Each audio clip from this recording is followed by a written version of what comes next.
Okay, everyone. Good morning. My name is Allie Evans, and I am the Administrative and Exhibit Coordinator at the Center for Holocaust, Human Rights, and Genocide Education, which is Chhange with 2 H's, at Brookdale Community College. Thank you for joining me, and I hope you are all well and safe. Chhange began as a Lunch and Learn session by Dr. Seymour Siegler and Professor Jack Needle. We are revisiting our roots by providing a series of virtual Lunch and Learn sessions led by Chhange staff. Today's Lunch and Learn is a spotlight on local Holocaust survivor, Helena Flaum. I will highlight the value of testimony in Holocaust and genocide education and recount her personal history. Helena is featured in Chhange's permanent exhibit, Journeys Beyond Genocide, The Human Experience, which gives equal space and attention to 3 genocides: the Armenian genocide, the Holocaust, and the 1994 genocide against the Tutsi in Rwanda. Chhange's executive director, Dr. Sarah Brown, hosted a Lunch and Learn focused on women's experiences in Rwanda last week. And Nicole Rizzuto, our program manager, is hosting a session on the personal history of Dr. Bogosian, a survivor of the Armenian genocide, next week. That is happening April 15th at 11:30 a.m. And Nicole is also leading Queer ABCs on April 22nd at 11:30 a.m. Please check your email, our website, which is www.chhange.org, that's Chhange with 2 H's, or email me for more information on these sessions. After the session, you will receive an email of additional resources, as well as a link to watch Sarah's pre-recorded webinar. A couple of housekeeping items. Your audio is muted and the chat feature is disabled. At the end of the presentation, the chat feature will be enabled and you may then type your questions into the chat box. Okay, so thank you everyone. Let's begin. Before I share the personal history of Helena, I want to discuss the importance of utilizing testimony in your classroom when teaching Holocaust education.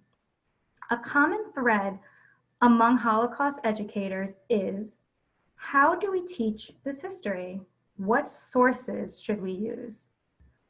The Holocaust is one of the most well-documented events in history. It includes official German documents, official Allied documents, and personal documents of Jews and non-Jews, such as letters, diaries, and memoirs. 6 million victims is a number.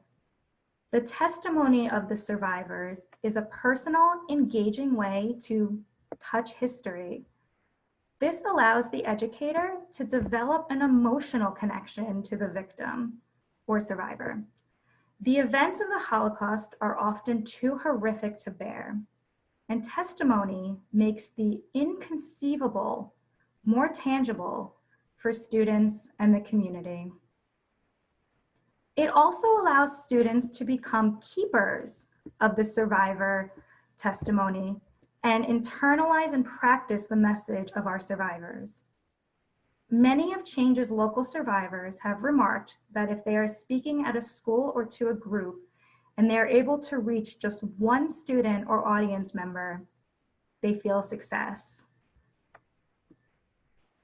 It is of vital importance as educators to contextualize the information you are presenting when teaching about the Holocaust.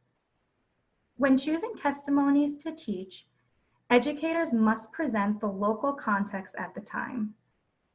It is imperative to impart a historical understanding of the Holocaust, and teachers should advance knowledge of the wider context of the Holocaust without overlooking specific local aspects. Chhange has many resources for educators including our curriculum suitcases, personal histories on our website, and our Speakers Bureau. Chhange's curriculum suitcases are powerful teaching tools that empower students to construct their own mini exhibits about individual Holocaust survivors. Students are able to learn intimate details about the survivors' childhoods before, during, and after the Holocaust. The suitcases also include educational resources that allow teachers to lead students in critically thinking about the lessons of the past and how these lessons can be applied to today's world to create a more inclusive and just society. The Personal Histories page on Chhange's website includes testimony from 6 Holocaust survivors, including Helena's, 4 second-generation Holocaust survivors who are children of Holocaust and genocide survivors, and 5 survivor histories of Armenian genocide survivors. Chhange's Speakers Bureau allows students and survivors to connect intimately in small or large groups. About 5 Holocaust survivors speak for our Bureau currently and share their personal testimony, hold a Q&A, and inspire students and adults with their words. Please contact me if you would like more information on these or any other Chhange resources. Now I will share the history of Helena. This testimony is written in Chhange's Survivor Scrapbook, which is a comprehensive narrative of the survivor's life written in first person. The following is a selection of information from Helena's scrapbook. Helena's personal history, again, is included on our website, which is www.chhange.org.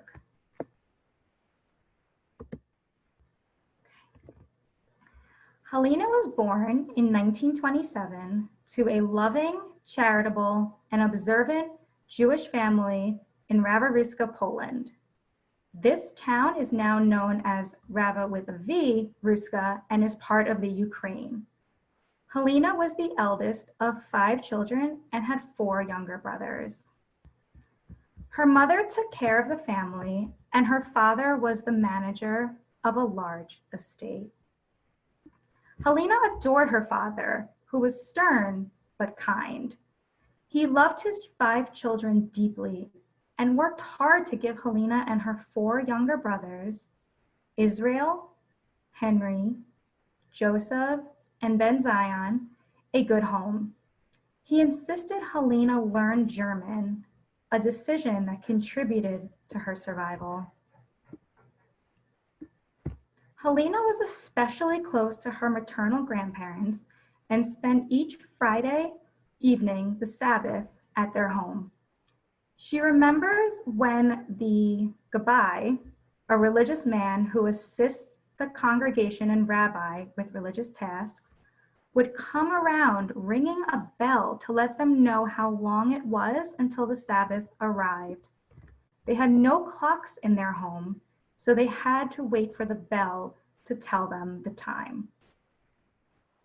Helena's grandmother was called Leah the Righteous because of her many good deeds in the community, and her grandfather made sure each of his grandchildren were treated equally and able to participate in the observance of holidays. In 1939, Helena's grandmother fell ill and called Helena to her deathbed. When she arrived at her bedside, her grandmother put her hand on Helena's face and blessed her. She feels that it was her grandmother's blessing that helped her to survive the horrors ahead.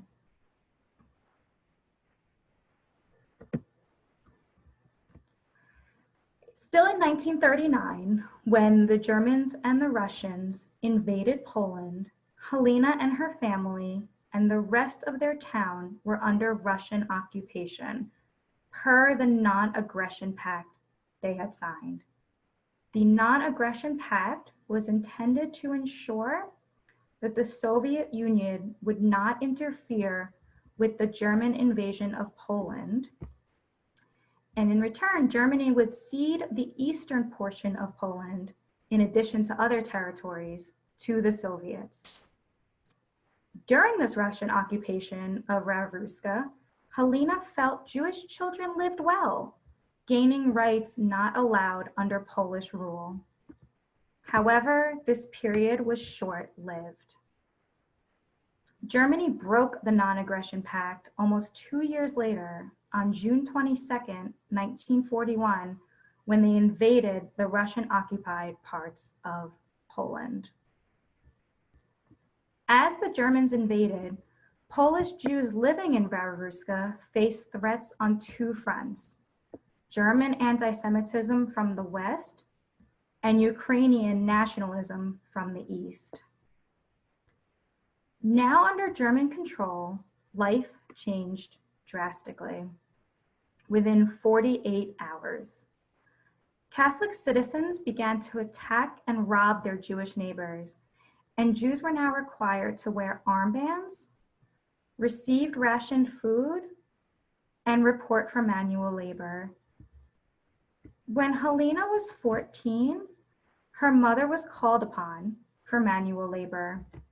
Helena went instead, wanting her mother to stay home and care for her youngest sibling, Ben Zion, a baby at this time. At first, Helena was forced to clean homes abandoned by the Russians, then was ordered to dig up gravestones from the Jewish cemetery and use them to patch holes in the roads.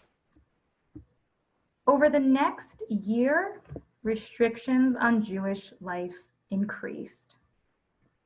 In March 1942, deportations of Jewish citizens in Ravruska began, with 1,000 older Jews being rounded up and deported.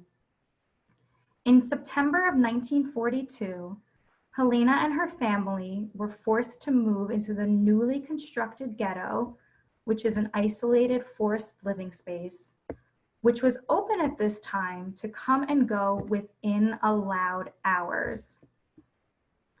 She frequently saw railroad cars packed with civilians traveling along the route very close to her town, and learned the destination of those on board, Belzec Death Camp.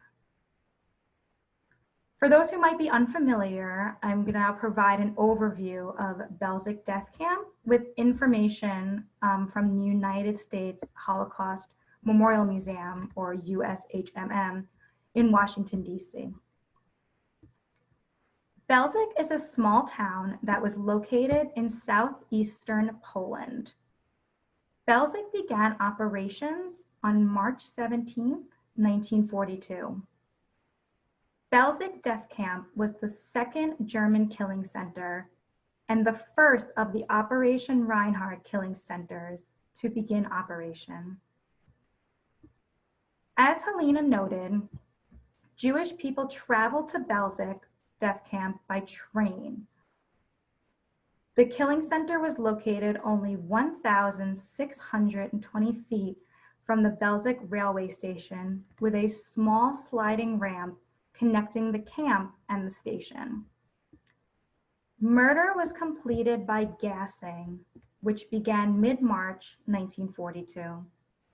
Rail cars with 80 to 100 people crowded into each arrived at the Belzec railway station. The Jewish people on this train disembarked at the platform of what the German authorities called the, quote, reception area.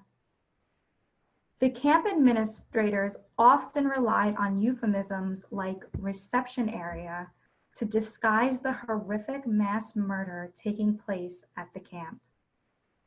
The German authorities told the Jews they had arrived in a transit camp and were then forced to hand over all of their valuables.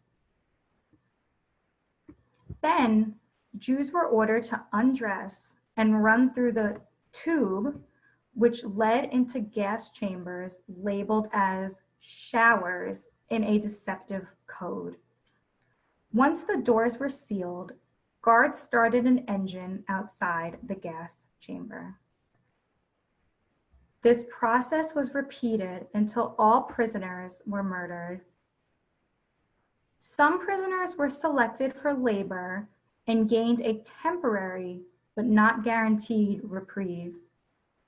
They were forced to work at the killing center with duties including cleaning out freight cars and removing bodies. While still in the ghetto, Helena's family was constantly hungry, and she had an idea to try and help. Helena bravely stood in a line meant only for Christians and was recognized by a boy who also stood in line. When he seemed to alert the German soldiers supervising the line that a Jew was present, Helena asked the soldier that approached her, "Are you looking for the Jewish girl?" She then pointed to another girl who was the informant's sister in order to give her a chance to get away. The Ravaruska ghetto soon housed over 15,000 Jews from the town and nearby villages.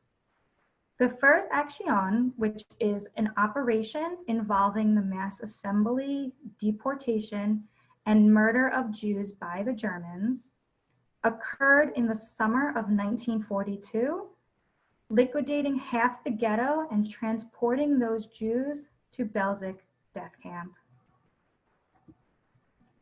Some of Helena's extended family was included in this roundup.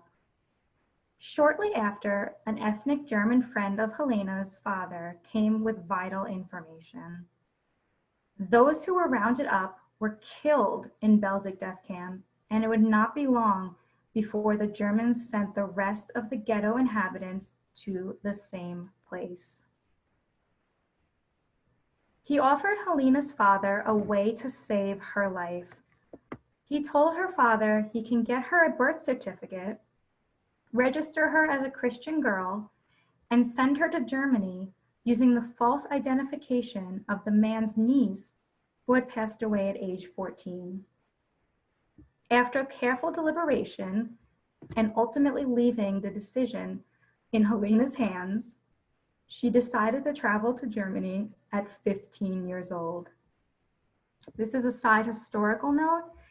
After Helena left, the cramped conditions of the Ravaruska ghetto, which included only 2 wells for the entire ghetto and no electricity, caused an outbreak of typhus throughout this crowded ghetto. The Germans instituted another roundup in December 1942, which primarily targeted the sick.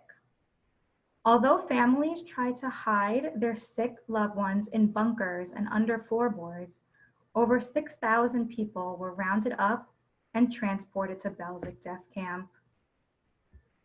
By March of 1943, less than 500 people were believed to still be in the Ravaruska ghetto. An uprising was planned, but the Jews were betrayed by a local Catholic priest, and the resistance leaders were murdered. A final action took place in June 1943 when the last of the inhabitants of Ravaruska were rounded up. Originally told that they could buy their freedom, the last of the Jewish inhabitants raised money and gave it to the Germans. The Jews were told they were being sent to work camps, but instead the Germans brought their victims to the Barrow forest and shot them all. At the time of Helena's departure, her brother Israel was 13, Henry was 11, Joseph was 6, and Ben Zion was 1. Helena recounts, "I was told that father was shot and killed in Ravaruska. My brothers Israel, Henry, and Ben Zion were murdered at Belzec Death Camp. I was told that Joseph, nicknamed Yossi, was hidden for years in the village, but was exposed the day before liberation and murdered then by a Ukrainian. When the Russians liberated Rava-Ruska, this Ukrainian was executed. And Helena never saw any of her family again.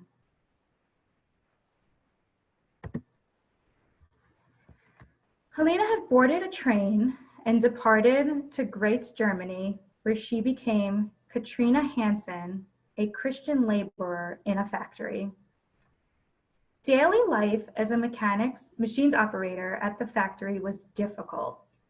Little food, little rest, and Helena had to completely hide her Jewish identity. She worked for 12 hours a day, making airplane parts. A small bright spot was the foreman of the factory. Helena felt he took care of her as he would take care of his own child, since he had none. He often brought her extra bits of food, and his wife knitted her undergarments so she can stay warm. From time to time, he would allow her to get some extra sleep in the locker room during the night shift. The foreman and his wife asked Helena to stay with them after the war, and she declined to begin her new life. She did later sign an affidavit attesting to his kindness in hopes that he would not be punished. Occasionally, Helena would receive correspondence from her family back home, and her father would sign his letters using her uncle's name. One day, however, she received a letter from her father's friend, the man who had given her her false identity. Panicking, Helena read the letter in the bathroom.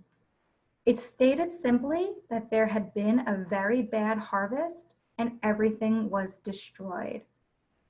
Yet she knew what this language meant. Her entire family had been killed at Belzec Death Camp, along with the rest of the Jews from Rava-Ruska.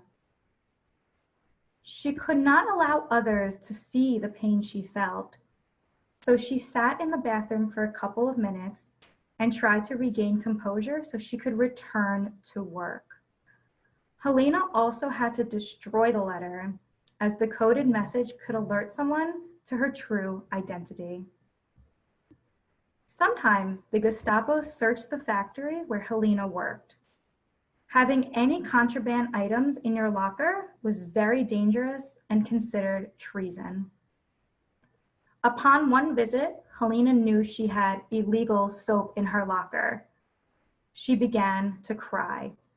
Gestapo soldiers asked why she was crying, and she responded that she was an ethnic German and did not belong there. They left without searching her locker. They came back the next day and told her to go to Łódź, Poland to be processed. This included administering a blood test that was grounded in pseudoscientific methods, the result of which were suspect but highly valued by the ignorant German authorities. Helena's blood test concluded she was 75% German and 25% Polish. Once this was documented, Helena was free from the labor camp and traveled back to Great Germany, and the town was liberated shortly after by the Americans. After World War II ended, Helena joined the Red Cross in France as a nurse's aide. When she arrived at the military hospital in France, she didn't have any decent clothes. A soldier gave her this outfit featured in the photo on the PowerPoint, and a POW altered it for her. She wore it until she moved to Paris when the hospital closed. When her Red Cross work concluded, Helena traveled to Paris, where she connected with an uncle who lived in the United States. He provided the address of a family who had lived in Rava-Ruska and was now in Paris. And Helena lived with this family for a time. In Paris, she met and fell in love with her first husband, Shlomo Marks. Shlomo was from Poland near Warsaw. In 1939, he was captured by Germans, but escaped to Russian-occupied Poland. The Russians sent him to Siberia, but he remained until the war ended and he traveled to Paris. Shlomo guided Helena through the many life changes they were both experiencing, Helena especially. As she began to eat larger rations after liberation, she finally went through puberty. The following is a quote from Helena's scrapbook. By the time I reached Paris, my body changed dramatically. I didn't understand all the changes in my body, and all my female relatives had been murdered, so I had no one to ask. But I noticed that wherever I went, people stared at me. One day, I met Shlomo at a cafe and I was in tears. I asked him why people stared at me and gave me such strange looks. He said, "Helena, you need a brassiere." That was just one of many ways he helped me grow up. Shlomo and Helena were married on August 7th, 1948, when Helena was around 21 years old. The couple decided to immigrate to the United States, a lengthy and difficult process. Due to this difficulty, Shlomo and Helena went to the newly established state of Israel instead. The couple's first son, Avinoam, was born in Israel on May 7th, 1950. Shlomo and Helena continued to try to gain admittance to the United States, and in 1952, received permission to immigrate. The family arrived in the United States on November 28, 1952. Shlomo changed his name to Stanley, and Avinoam's name was changed to Harvey. The couple's second son, Raymond, was born in 1956. They lived in Newark, New Jersey for 8 years. In 1960, the family purchased a poultry farm in Farmingdale, New Jersey. Tragically, in 1962, Helena's husband, Stanley, was killed in an accident. She remained in Farmingdale, raised her 2 sons, and married Reuben Flaum on February 28, 1965. Helena's son, Harvey, has 2 children, and her second son, Raymond, has 5 children. In 1994, Helena returned to Rawaruska to see her hometown. Although it was predominantly Polish when she was growing up, most of the Polish citizens still in town at the end of World War II were forcibly removed west to Poland proper after Rawaruska became part of the Ukraine.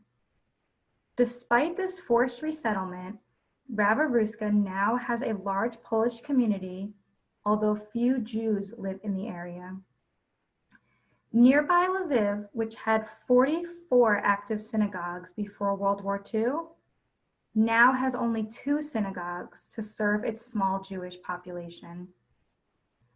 Seeing her childhood home caused such anger in Helena, and she had a strong desire to burn the house to the ground. She also visited Belzec Death Camp to say goodbye to her family. She had the sense of being surrounded by her family and all of the Jews from Rawaruska. She felt as though they had been waiting all this time for her to tell them that they had not been forgotten. It felt like a celebration, a liberation from the past, and her time to tell them goodbye. With the warming of the sun coming out from behind the clouds, the pain that Helena felt for so many years began to heal. She is quoted as saying, "My visit to the camp had a serious impact on my health. My blood pressure rose and my nose began to bleed. I immediately sought medical attention. The doctor told me I was at risk of having a stroke. But when I returned to my home in Farmingdale, my nightmares stopped. I was calm, and now I could face the past that I had hidden for so long. I began to speak publicly about my Holocaust experience. and this continued to help me reconcile that part of my life. Now I often sit and remember my life in Ravaruska and my family there. My memories have come back to me, and they are rich, comforting, and calming. Today, Helena lives in Farmingdale with her son, Raymond. She hopes to be remembered as a force that helped peace come to this world. As quoted again in her scrapbook, "Sometimes when I speak, I am asked why I came back to Judaism after living as a Christian for 3 years. When I was in the forced labor camp, I promised myself that I would never again tell anyone that I was a Jew. If I were to have children, I didn't want them to suffer as I was suffering. But later, I realized that by denying who I am also denying my heritage and my family whom I loved. They were my life. I had to honor them not just by being a Jew, but by telling others who I am. Hate brings hate and it destroys you. Forgiveness leads you to love and hope." Thank you for listening to Helena's personal history. Helena is featured as a survivor in Chhange's exhibit, Journeys Beyond Genocide, The Human Experience. Her photos and archival items in this exhibit include these Passover glasses, which for many of us begins at sundown tonight. Helena has fond memories of using glasses like these. Each child received a glass containing water with a drop of wine in order to participate with adults who drink a little more wine than that in chanting traditional blessings. Helena's aunt and uncle gifted these glasses to her.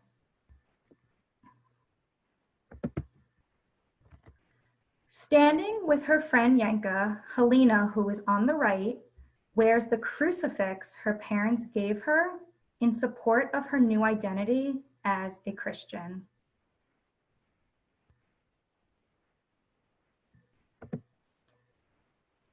And this is a quote. "This is an undergarment that I wore while working in Germany. I brought it with me from home. My Aunt Dobis loved to sew. She made 3 undershirts and gave them to me before I left Ravaruska. It is one of the only things that I have from my life in Ravaruska."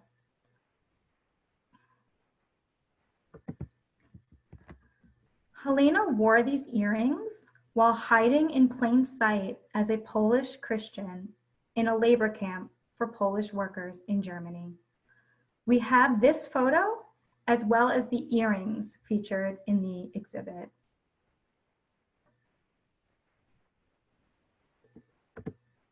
And finally, Helena participates in Lunch with a Survivor with students from Cedar Drive Middle School in Cold Neck, New Jersey. Students meet in small groups, as you see at the table, with survivors who share their testimonies with them. The students pledge to tell the survivors' histories to future generations. Thank you again for attending this Lunch and Learn. Chhange's upcoming virtual programming and commemorations include: on Tuesday, April 21st at 9:30 a.m., we'll commemorate Yom HaShowa, which is Holocaust Remembrance Day, with a Facebook Live stream of Holocaust survivor testimony. This testimony will be available to view throughout the day. On Thursday, April 23rd at 7:00 p.m., Chhange will host a live screening of Mimi Malayan's film, The Stateless Diplomat, about Diana Apgar, the Armenian Indian diplomat who helped Armenian refugees find safe haven to Japan and then the United States during the Armenian Genocide. So thank you again. We are now open for questions via the chat box. I am also bringing in Chhange team extraordinaire, Dr. Sarah Brown and Nicole Rizzuto, to assist me, and we will do our best to answer all of them. Thank you. Hi, everyone.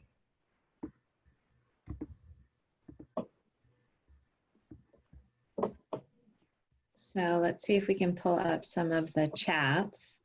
It does look like we have a question regarding this question about blood and eugenics and the Nazi obsession with this pseudoscience searching for the pure Aryans. This obsession was based on a false science that stemmed from the idea that there was a perfect race out there, where this idea of race theory and this pseudoscience was entirely false. And it was an obsession of the Nazis and something that they enacted. This is one of the reasons that they enacted so many of the Nuremberg laws that specifically targeted things like relations between Jews and non-Jews, marriage, and also delineated who constituted a Jew based upon their lineage. And so if you had 4 Jewish grandparents, you were fully Jewish, 3/4, then you were still considered Jewish, but once you got to 2 grandparents, you were considered Mischling or mixed, and 1, and you were sort of in a gray zone. And so that obsession with eugenics and blood purity, again, it was based on this false science, this idea that there was a pure race out there. And it was one of the ways that the Nazis implemented discriminatory practices and violent genocidal practices against the Jews, but also against other populations. And something I want to note is that this search, this obsession with eugenics and this false science around racial purity also influenced a lot of the violence and discriminatory practices that we see during European colonization of areas like Africa, the continent of Africa, throughout the Middle East, and also in Asia. That was a great question. Great question. And great answer.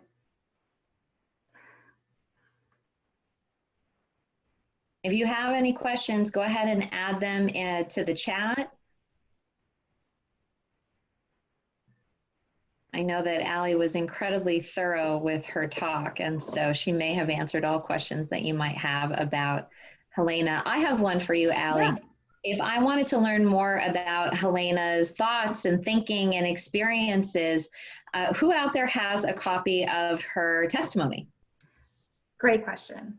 So, as I mentioned, Helena is featured in our exhibit extensively, and we do invite you, once everything is reopened, to visit Chhange, to view our exhibit, and to see Helena on the hardscape, the tablet, her survivor scrapbook, as well as USC Showa Foundation did extensive interviews with many Holocaust survivors. Sarah probably knows the number.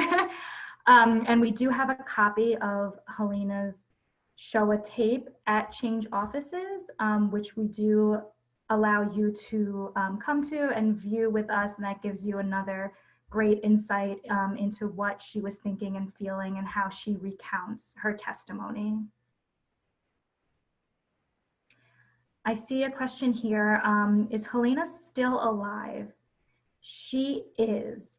She is, of course, in her 90s, and she is ill, but she is alive and living with her son, Raymond.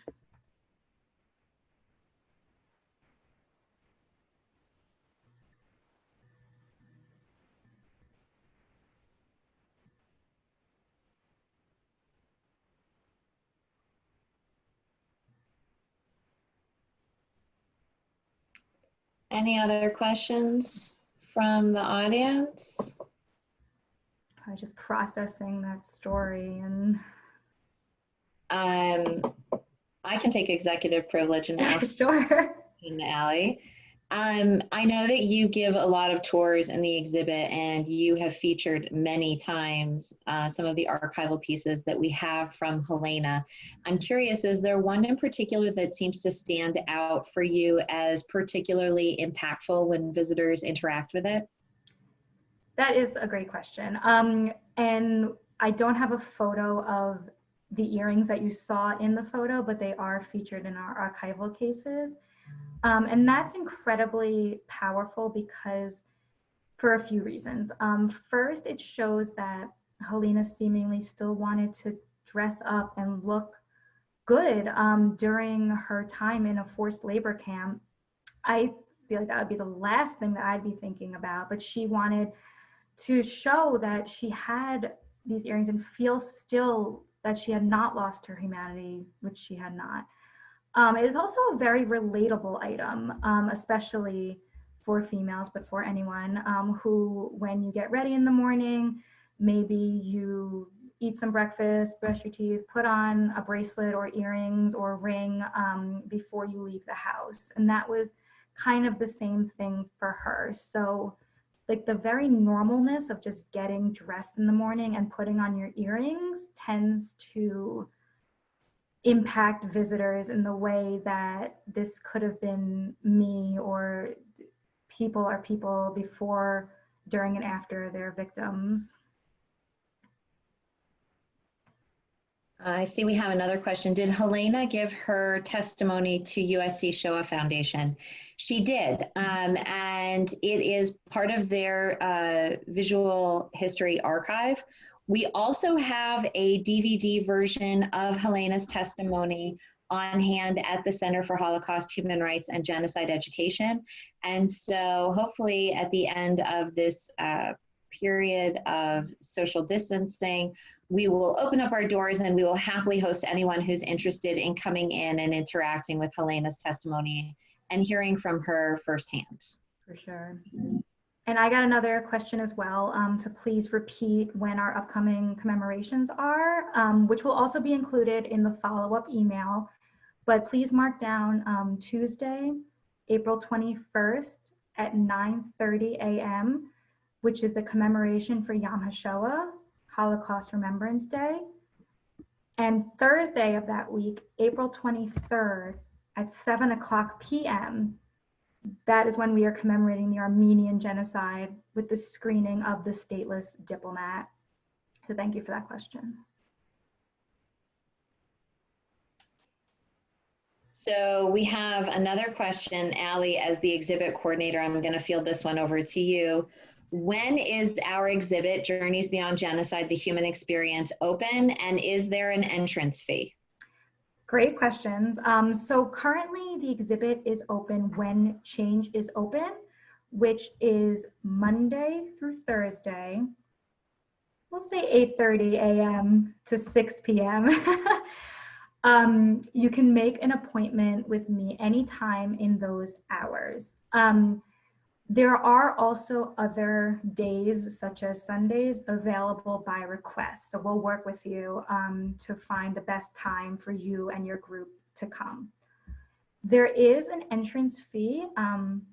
It is $10 for an individual or a group of 7 or less. And then it drops to $8 for groups of 8 or more to visit. And again, appointments are highly preferred, and we hope to see all of you when we're allowed back out.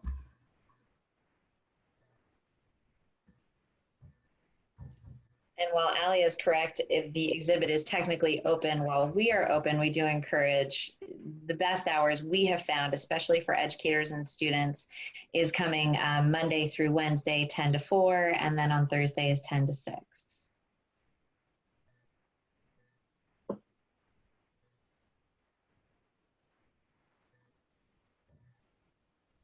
Allie, I'll field this. A little bit of details about what we're going to be doing for our commemorative program. So normally during the month of April, we host commemorative programming for at least 3 genocides that each have a day of commemoration during the month of April. One is on April 7th. Then we commemorate the genocide against the Tutsi in Rwanda, the 1994 genocide against the Tutsi in Rwanda. On April 21st, we commemorate Yom HaShoah, and on April 23rd or 24th, we commemorate the Armenian genocide. Those 3 dates, normally we would host something at the center and we would invite everyone to come in and participate as a community.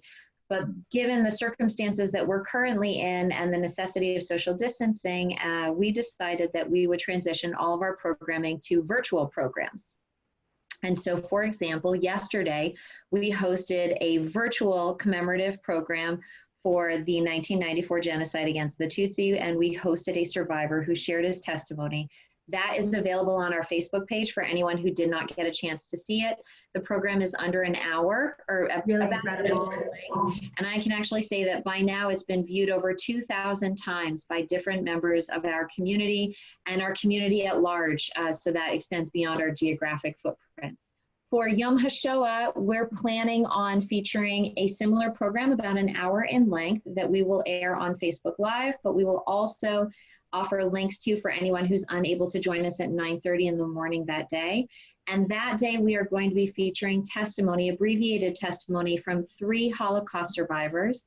And then we will be hosting a virtual candle lighting ceremony where we will have photographs and imagery of survivors lighting candles in their homes. For the April 23rd program, we are going, that is for the Armenian genocide commemoration, we are going to be screening a film called The Stateless Diplomat, and then we will have a live Q&A with the Stateless Diplomat's creator, the filmmaker, Mimi Malayan, and Mimi Malayan is also personally linked to the person featured in The Stateless Diplomat. It was her grandmother who is featured in that film, and she will be doing a Q&A. And so those are the 3 programs in particular, in addition to our Lunch and Learns, in addition to, if you're on Instagram with us, we've been doing an ABCs of Survivors program. There are a lot of different ways to connect with us virtually for now. And then when we're able to open our center doors again, we will happily and wholeheartedly welcome you back into our physical space as well. Were there any additional questions?